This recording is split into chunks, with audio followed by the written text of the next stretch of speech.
Buenas tardes. Hoy vamos a ver recogida de datos avanzados con Google Tag Manager. Y aquí la parte avanzado es importante. ¿A qué me refiero con avanzado? Vamos a suponer cierto nivel de dominio a la hora de manejar la herramienta. Es decir, que hayamos interactuado con la parte de etiquetas, con la parte de activadores y con la parte de variables. Que hayamos sido capaces de montar un flujo de datos a un Google Analytics normalmente y que le estemos mandando información. Y necesito que tengamos esa experiencia previa y si no la tenemos no pasa nada, guarda este vídeo para cuando la tengas porque nos vamos a centrar en aquellos casos en los que las herramientas predefinidas de Vuelta Manager nos sirven y tenemos que ser un poco creativos a la hora de recoger los datos nosotros mismos. Con la parte de herramientas predefinidas me refiero a que Web Tag Manager hace muchas cosas bien, entre las que está darnos un montón de recursos para, sin conocimientos de código y sin necesidad de tener información sobre programación, podamos obtener los datos que necesitamos y enviarlos a nuestro Google Analytics.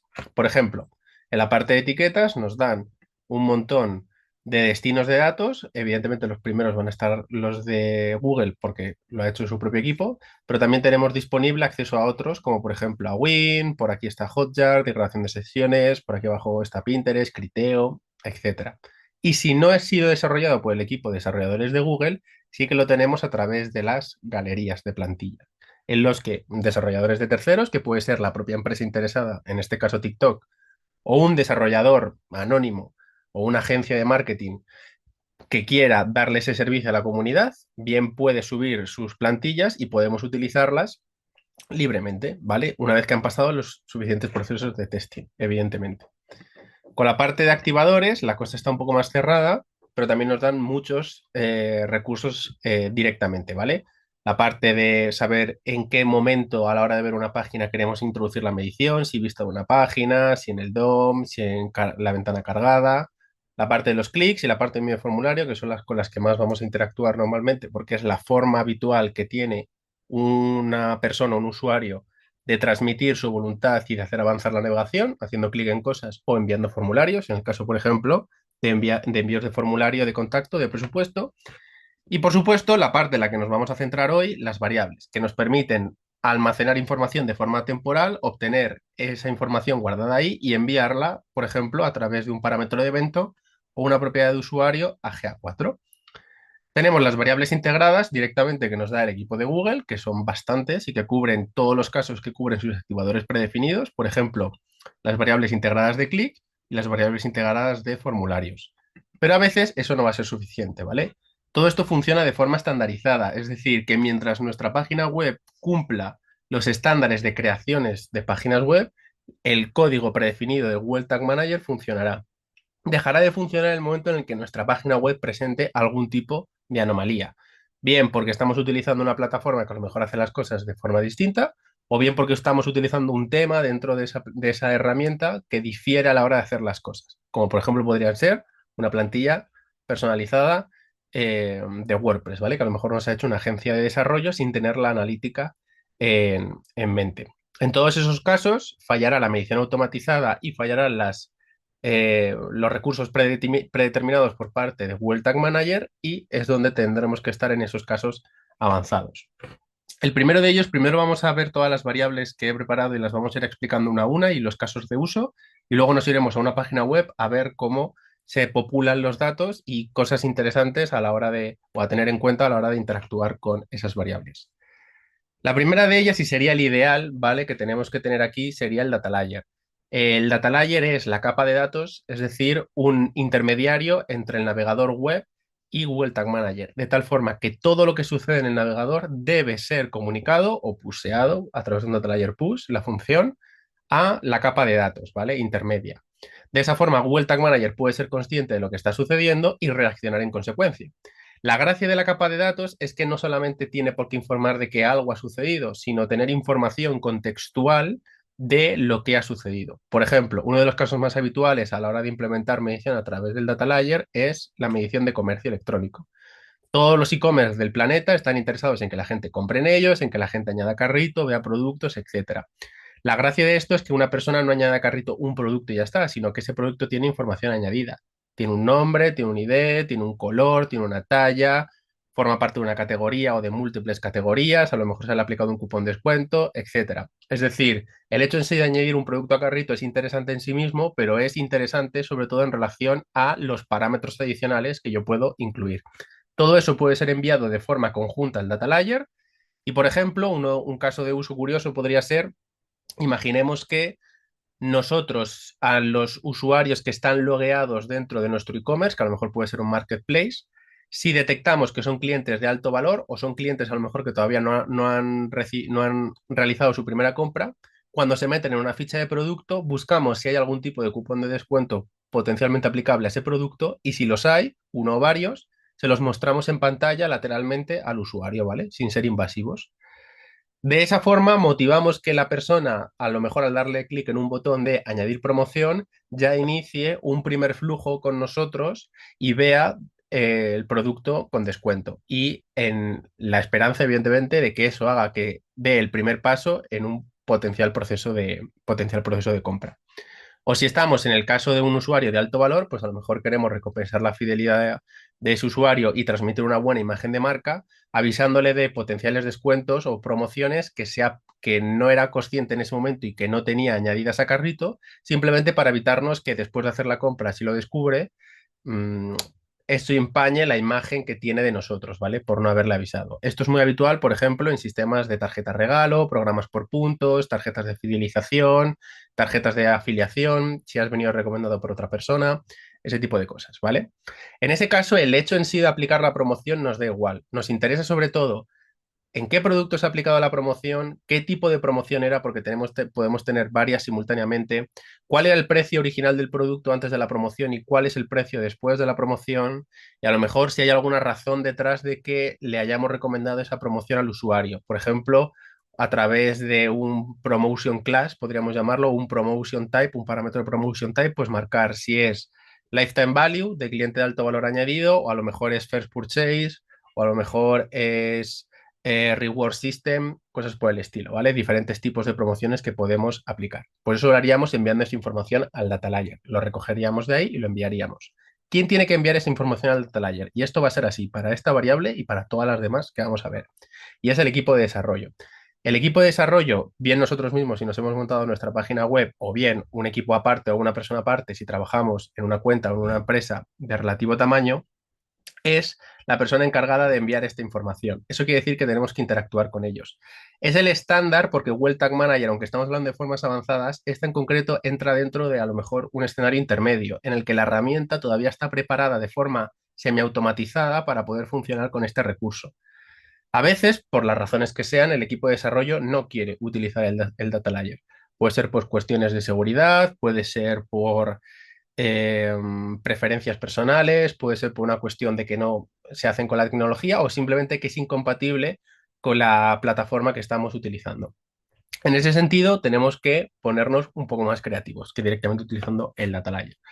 Por ejemplo, una de las más habituales es utilizar una variable global de JavaScript. Las variables globales de JavaScript vienen por defecto a nivel de navegador, pero también pueden ser creadas por parte del equipo de front en concreto de la web en la que estemos y permiten de la misma forma que el data layer, almacenar información relevante y contextual a lo que sea que esté sucediendo en nuestro navegador.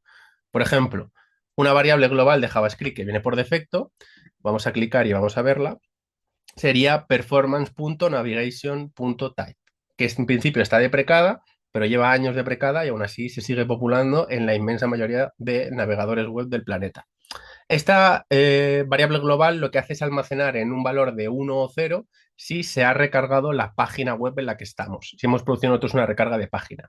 Y esto es importante, por ejemplo, en cosas como en métricas como, por ejemplo, de engagement. Si tenemos un medio de comunicación en el que esencialmente vendemos publicidad, espacios publicitarios, nos resultará interesante saber cuántos de los usuarios que están viendo una página en concreto la están viendo porque es la primera vez que han entrado en ella o la han estado viendo porque a lo mejor dejaron en segundo plano la pestaña, se fueron a hacer otras cosas, volvieron, ya sea a través del móvil y del ordenador, abrieron de nuevo la pestaña que ya tenían abierta y se produce por caché un proceso de refresco, ¿vale? Pues en ese sentido sabemos que hemos vuelto a tener una impresión de anuncio o una impresión de contenido, una impresión de producto, pero que esa impresión ha sido producida por una recarga, con lo cual el valor interno que podamos tener para nosotros, aunque si es un anuncio, a lo mejor recibimos dinero igual, si es a través de CPM, pero el valor que podemos tener a nivel de anuncio disminuye, porque no estamos mostrando anuncios o contenidos a nuevas personas y ni siquiera es esa persona la que ha vuelto a la pantalla después de haberse ido a otra porque le ha interesado tanto el contenido que hemos sido capaces de traerle de vuelta. Simplemente ha recargado la página, ¿vale?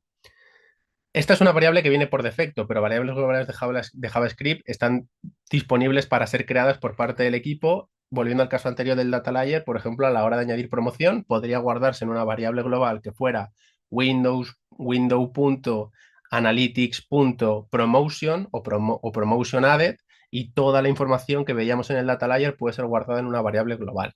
Las variables globales suelen ser habituales a la hora de que los diferentes microservicios de una página web y los diferentes componentes se comuniquen entre ellos.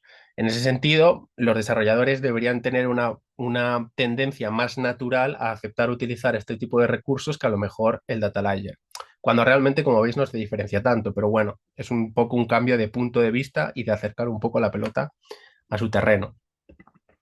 Por cierto, la configuración del data layer es muy sencilla, no la hemos visto, pero bueno, simplemente escribimos el nombre del ID, o sea, el nombre del parámetro, perdón, en este caso ID cupón, tal y como venga y sea enviado al data layer.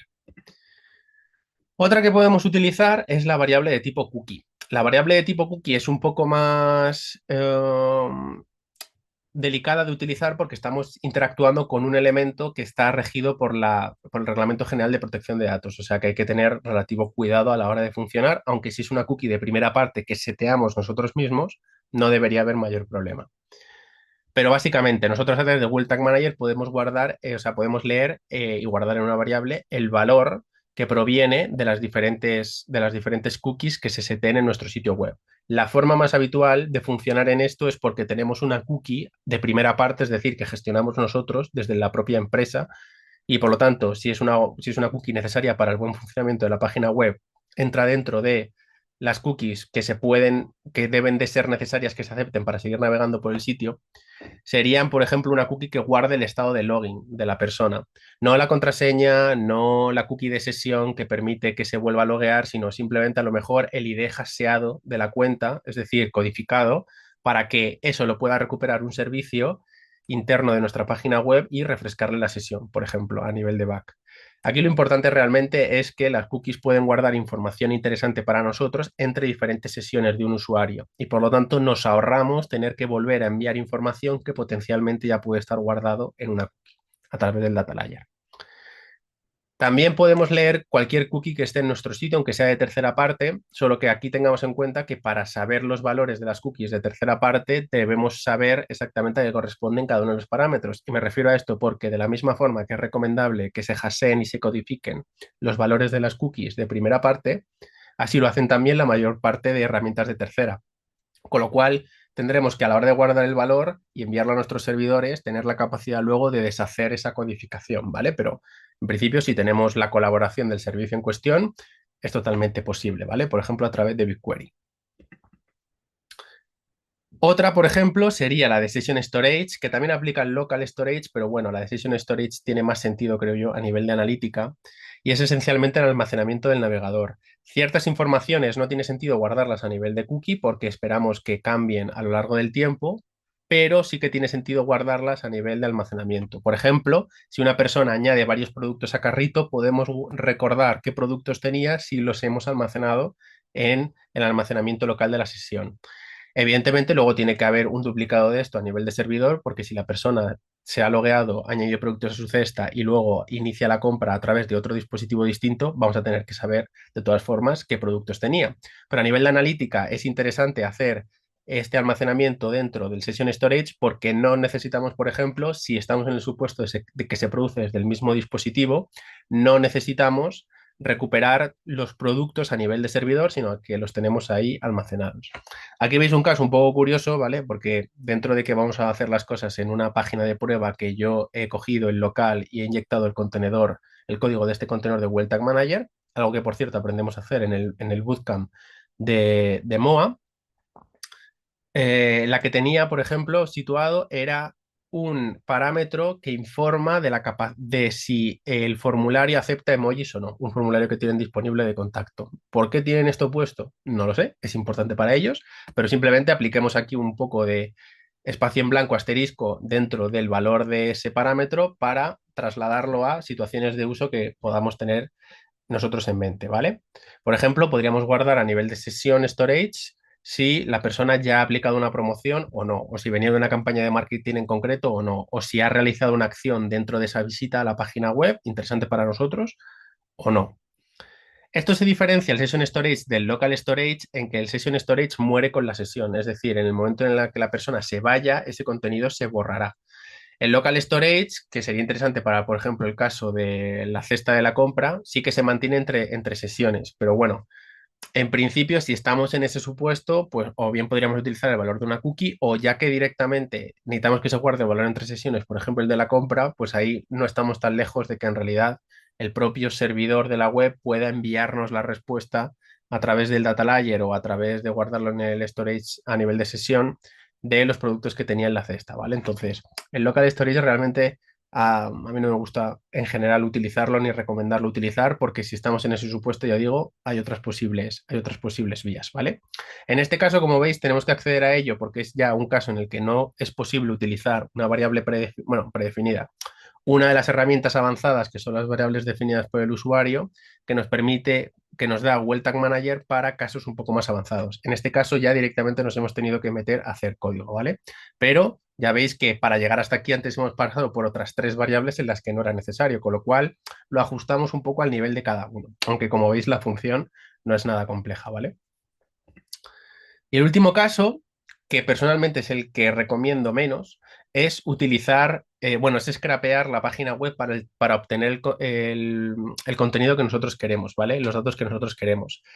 En este caso tenemos un atributo que es el atributo data class, ¿vale? Que lo sacamos a través del click element y puede tener guardado información a lo mejor del clic que ha hecho una persona. Una persona hace clic en un menú y de ahí obtenemos, por ejemplo, la clase del menú.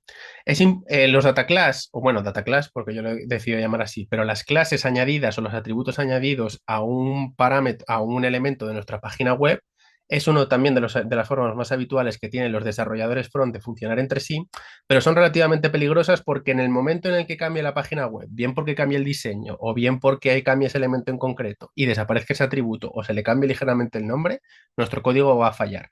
Y esto es muy habitual que suceda, por ejemplo, en rebrandings, rediseños, desarrollos nuevos de la página web, etcétera, que se modifican todos los elementos y a lo mejor el equipo o la persona que los está modificando piensa que a lo mejor cambiándolo data class a class data, bueno, a lo mejor ha tenido un fallo a la hora de transcribir los datos o data class poner la primera D en mayúscula, para él no es un gran cambio porque él puede adaptar el código que está realizando y pensar que es el único que lo está consumiendo, pero para nosotros nos supone perder esa capacidad de acceder a esos datos.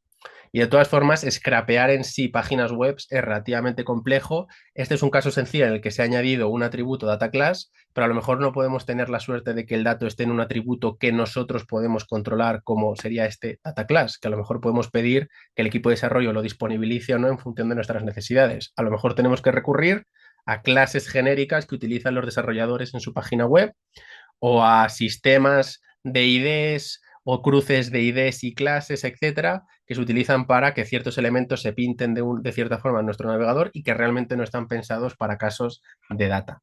De todas formas, lo he incluido porque un poco cuando todo lo demás falla, ¿vale? Pues al menos tenemos esa bala de plata que a lo mejor nos puede funcionar. Nos vamos a ir al modo de prueba. Nos vamos a ir al modo de prueba a una página web que he cogido prestada y con coger prestada, repito, lo que he hecho es que a nivel local, es la Oficina de Turismo de Atenas, a nivel local lo que he hecho es modificar el código de esa página web para inyectar mi contenedor de Well Tag Manager, algo que aprendemos a hacer de nuevo en el bootcamp de analítica de MOA, ¿vale? Junto con todo lo que estamos viendo y casos todavía más avanzados. Pero básicamente estamos en la pantalla de contacto, ¿vale? Si nos vamos a variables, veremos que una de ellas, que si recordáis es la de Session Storage, ya estará llena. ¿Por qué? Porque es un dato que por defecto viene relleno. Y aquí está, ¿vale? Session Storage, JavaScript personalizado, soportes, flag, emoji, etcétera, ¿vale? Si nos venimos, y ya voy a dejar abierto la consola porque va a ser relevante para el resto de casos, Si nos venimos a, perdón, Application, Application Session Storage, aquí lo veis, ¿vale? WP Setting Support, Support, bla, bla, bla, bla, ¿vale? Esta información. Breve nota, a la hora de enviar esto se va a enviar como formato string, entonces puede ser puede no ser lo más deseable. Si nos vamos a consola y me voy a tomar la libertad de copiarme esto, no, esto no, de copiarme esto para ahorrar un poco de tiempo. Si cogemos esto y modificamos este código, pero bueno, para no refrescar el modo de prueba, si modificamos este código, aquí estaría en formato string y lo pasamos por un JSON parse, ¿vale? Que es otra función que nos convierte strings, JSON stringificados a JSON normales, ¿vale? A sistemas de objeto o almacenamiento de datos multinivel, pues ya lo tendríamos en formato JSON y aquí, por ejemplo, podríamos coger support test y emoji mismamente, ¿vale? Aquí tendríamos simplemente el valor true, y ya lo podríamos mandar, ¿vale? Y lo mismo para con el resto de parámetros. Otro de los casos, ya que ya tengo abierto la consola en este punto, lo vamos a hacer, es el datalayer.push, ¿vale? Que es el caso ideal, como comentaba. Esto es los desarrolladores informando directamente a Google Tag Manager que algo ha sucedido con toda la información relacionada. Así que en mi caso lo voy a llamar evento add promotion y de cupón, creo que era como había llamado el parámetro, 1, 2, 3, 4, 5, 6 mismamente, ¿vale? En formato string, por si acaso también en algún momento tenemos palabras. Y los corchetes, perdón, que se me ha olvidado abrir corchetes aquí. Si esto lo envío, aquí tenemos mi evento de add promotion y en mi evento de add promotion tengo mi parámetro y de cupón aquí 1, 2, 3, 4, 5, 6, ¿vale? A nivel de cookie, por ejemplo, esto lo haríamos a través de application de nuevo, pero esta vez nos iríamos a la parte de las cookies y encontraríamos, por ejemplo, esta de Burlapse mismamente, simplemente porque es la que tiene el nombre más legible, nos podría servir si contiene la información que nosotros queremos. En ese caso tendríamos que volvernos aquí y escribir el valor de ese nombre de cookie, que en este caso nosotros hemos decidido llamarlo cookie prueba. De hecho, si añado un cookie prueba aquí, nos debería valer con valor 1, 2, 3, 4, 5, 6, 7, 8, 9 y ya está, ¿vale? Hago un poco de scroll simplemente para refrescar y que sucedan nuevas cosas en el data layer y aquí tenemos el valor de la cookie no, perdón, porque tengo que recargar la página, vale. Efectivamente, porque el valor de las cookies se calcula al principio, perdón. 1, 2, 3, 4, 5, 6, 7, 8, 9, ¿vale? Y ya he hecho una recarga y ya veis que la variable avanzada de JavaScript, que determina la recarga de página, ha pasado de ser 0, que la teníamos por aquí, de ser 0, ahora a ser 1, ¿vale? Simbolizando que he recargado esa página. Y simplemente la parte de data class, por ejemplo, lo voy a hacer aquí. Si inspeccionáramos este elemento y modificáramos el código aquí para añadir un atributo que fuera data class, perdón, con el igual, data class, por ejemplo, valor igual 1, 2, 3, 4, 5, 6, hoy no estamos especialmente creativos, ya lo tengo añadido y si ahora yo hiciera clic, esto era, creo que era en visitas donde lo he hecho, y si ahora yo clicara en visitas, eso produciría un valor aquí de clic en enlace en donde vemos que nuestro atributo data class tiene el valor 1, 2, 3, 4, 5, 6. Sustituid todos estos valores por vuestros casos de uso habituales y tendremos formas de, en la medida de lo posible, responder y ser creativos a la hora de obtener los datos. Espero que haya quedado claro. No os desalentéis si algunas cosas os han resultado áridas. Mi consejo es que intentéis replicar esto. Intentéis probarlo en vuestras propias páginas web y pensar casos de uso que os queden más cerca. Así probablemente lo podáis entender bastante mejor. De todas formas, nosotros estamos siempre disponibles en el Bootcamp de Analítica de MOA, en donde vemos estos casos y casos mucho más avanzados. Muchas gracias.